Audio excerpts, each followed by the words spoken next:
कृपया करके चैनल को सब्सक्राइब कीजिए। एपिसोड 2 भविष्यवाणी। शुमोना की मां की मौत के बाद शुमोना अपनी शक्तियों और ताकतों को बढ़ाने के लिए शैतान की पूजा करती है और शैतान की मदद से एक बहुत बड़ी सेना तैयार करती है। उधर कई सालों बाद शुमोना अब काफ़ी ताकतवर और शक्तिशाली हो चुकी है। साथ ही उसके पास एक बहुत बड़ी सेना है। ब्रह्मांड की एक ऐसी जगह जो बेहद खाली और सुनसान है, जहाँ एक महल है, जहाँ से बहुत तेज लाल रंग की रोशनी आ रही है। यह लाल रंग की रोशनी इतनी तेज है कि इसकी रोशनी से पूरे आसमान का रंग लाल हो गया है। उस महल में बहुत सारे लोगों की एक सेना खड़ी हुई है और वो लोग ज़ोर ज़ोर से चिल्ला रहे हैं, महारानी शुमोना की जय, महारानी शुमोना की जय। तभी वहाँ शुमोना आती है, जो एक बहुत खतरनाक बिच बन चुकी है। वो बहुत सुंदर है। उसके हाथों में एक जादुई छड़ी है। उसने काले रंग की ड्रेस पहनी हुई है। शुमोना बेहद खतरनाक, चालाक, बेरहम औरत है। शुमोना सपनों की दुनिया को ख़त्म करके पूरे ब्रह्मांड पर अपनी हुकूमत करना चाहती है और अपने पिता अरहान की मौत का बदला लेना चाहती है। शुमोना के आते ही वहाँ खड़े सब लोग शांत हो जाते हैं। इसके बाद शुमोना उनसे कहती है, मेरे जाबाज सैनिकों, मेरे जाबाज सैनिकों, अब वो दिन दूर नहीं जब पूरे ब्रह्मांड पर हमारी हुकूमत होगी और वो सपनों की दुनिया पूरी तरह से ख़त्म हो जाएगी। शुमोना आगे कहती है, अब वो समय आ गया है जब हम अपनी शक्तियों और ताकतों को एक करके सपनों की दुनिया पर हमला करें और सपनों की दुनिया को ख़त्म करके पूरे ब्रह्मांड पर अपनी हुकूमत करें। शुमोना की ये बात सुनकर वहाँ के लोगों में, जहाँ खड़े लोगों में जोश और उत्साह भर जाता है और सब लोग ज़ोर ज़ोर से चिल्लाकर शुमोना की जय जयकार करते हैं। तभी शुमोना उनको शांत करते हुए कहती है, हमें हमारा मकसद पूरा करने से कोई नहीं रोक सकता और अब हमें फ़ौरन ही हमले की तैयारी करनी होगी, इसलिए सब लोग जाकर हमले की तैयारी करो। शुमोना की बात सुनकर सब लोग वहाँ से जाने लगते हैं। शुमोना के चेहरे पर एक शैतानी मुस्कान आ जाती है, क्योंकि उसका मकसद जल्द ही पूरा होने वाला था।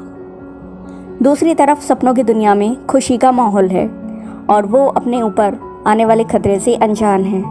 और आज महाराजा आर्यन एक घोषणा करने वाले हैं। जब सब लोग बेसब्री से इस बात का इंतजार कर रहे होते हैं कि महाराजा आज कौन सी घोषणा करने वाले हैं, जब सब लोग बेसब्री से इस बात का इंतजार कर रहे थे कि महाराज आज कौन सी घोषणा करने वाले हैं, तभी महाराजा आर्यन अपनी पत्नी महारानी रूमा के साथ वहां आते हैं और घोषणा शुरू करते हैं, जिसे सुनकर वहां चारों तरफ खुशी की लहर दौड़ पड़ती है।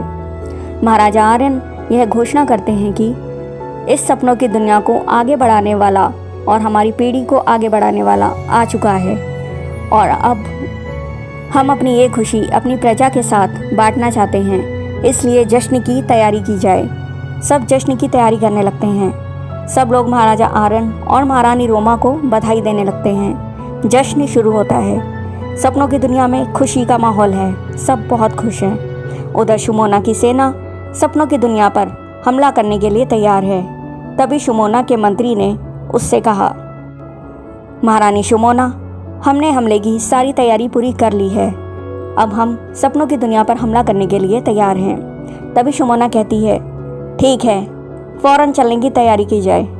तभी वो मंत्री शुमोना की बात सुनकर सेना को हमले के लिए चलने का आदेश देता है और पूरी सेना चल पड़ती है। कुछ समय बाद शुमोना की सेना ने सपनों की दुनिया में आकर वहाँ के राजा पर हमला कर दिया। महाराजा आर्यन अभी ये सब सोच ही रहे थे कि सब जगह अफरा तफरी मच गया। महाराजा आर्यन अभी यह सब सोच ही रहे थे कि सब जगह अफरा तफरी मच जाती है, क्योंकि ये हमला अचानक से हुआ था। इसलिए महाराजा आर्यन की सेना पूरी तरह इसलिए महाराजा आर्यन की सेना पूरी तरह हमले के लिए तैयार नहीं थी। फिर भी महाराजा आर्यन की सेना ने सुमोना की सेना का बहुत अच्छी तरह से सामना करा।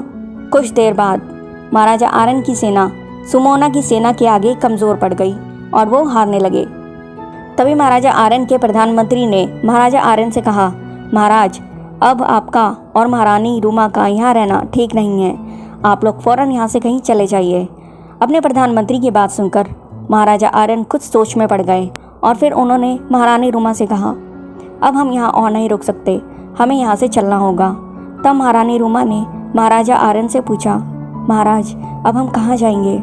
महाराजा आर्यन ने कहा, हमें इंसानों की दुनिया में जाना होगा, क्योंकि वही एक ऐसी जगह है जहाँ हम अब सुरक्षित रह सकते हैं। वो लोग अभी महल से निकले ही थे कि सुमोना के सैनिकों ने महाराजा आर्यन और महारानी रूमा को बंदी बना लिया। पर खुद को सैनिकों से पकड़े जाने से पहले ही महाराजा आर्यन ने अपनी बेटी को अपने एक इंसानी दोस्त जिसका नाम ईशान और उसकी पत्नी रीना को, जो जश्न में आए थे, उनको दे चुके थे और वो निशानी के तौर पर अपनी बेटी के गले में एक पेंडेंट वाली चैन पहना दी थी। तो महाराजा आर्यन के दोस्त ईशान महाराजा आर्यन की बेटी को पहले ही इंसानों की दुनिया में लेकर जा चुके थे और अब वो सुरक्षित थे। उधर सुमोना इस बात से बिल्कुल अनजान थी कि महाराजा आर्यन की कोई बेटी है जो अब इंसानों की दुनिया में थी और सुरक्षित थी। सुमोना बहुत खुश होती है ये देखकर कि उसने सपनों की दुनिया को ख़त्म कर दिया और उसने महाराजा आर्यन को बंदी बना लिया। सुमोना महाराज आर्यन के पास आती है और महाराजा आर्यन को यूं बंदी बना देख बहुत खुश होती है। तभी महाराजा आर्यन उससे चिल्लाकर पूछते हैं, कौन हो तुम और किसने भेजा है तुम्हें और किसके कहने पर तुमने हमें बंदी बनाया, हम पर हमला किया? तभी सुमोना मुस्कुरा कर कहती है, महाराजा आर्यन सुमोना से पूछते हैं, कैसा बदला? किसी ने मुझे नहीं भेजा और ना ही मैंने किसी के कहने पर यह हमला किया है। कौन हो तुम और हम पर हमला क्यों करा? तब सुमोना कहती है, क्योंकि मैं तुमसे और तुम्हारी सपनों की दुनिया के लोगों से बदला लेना चाहती हूँ। तभी महाराजा आर्यन सुमोना से पूछते हैं। तब सुमोना कहती है, अपने पिता की मौत का बदला, जिसे तुमने और तुम्हारे लोगों ने बेरहमी से मार डाला। तब आगे सुमोना कहती है, शायद तुमने मुझे पहचाना नहीं। खैर मैं खुद ही तुम्हें सब बता देती हूँ। मैं हूँ आरान की बेटी सुमोना और मैं यहाँ अपने पिता की मौत का बदला लेने आई हूँ और इस सपनों की दुनिया को ख़त्म करने आई हूँ। आरान का नाम सुनकर महाराजा आर्यन एकदम से चौंक जाते हैं और कहते हैं नहीं, ये नहीं हो सकता। और आरान एक धोखेबाज गद्दार था जिसकी सज़ा उसे मिली। महाराजा आर्यन की यह बात सुनकर सुमोना गुस्से से भर जाती है और अपने सैनिकों को आदेश देती है, ले जाओ इन लोगों को और बंदी बनाकर जेल खाने में डाल दो और ख़त्म कर दो इस सपनों की दुनिया को। सुमोना के सैनिक महाराजा आर्यन और बाकी लोगों को बंदी बना लेते हैं और जेल खाने में कैद कर देते हैं। इधर सुमोना बहुत खुश थी कि आखिर उसने अपने पिता की मौत का बदला ले लिया और सपनों की दुनिया को हमेशा के लिए ख़त्म कर दिया। तभी अचानक आसमान में काले बादल छा गए, तेज बिजली चमकने लगी, जिसे देखकर सुमोना की सेना के लोग चौंक गए। तभी आसमान से एक भविष्यवाणी हुई, सुमोना, तुम इतनी खुश मत हो, तुम अपने मकसद में कभी कामयाब नहीं होगी।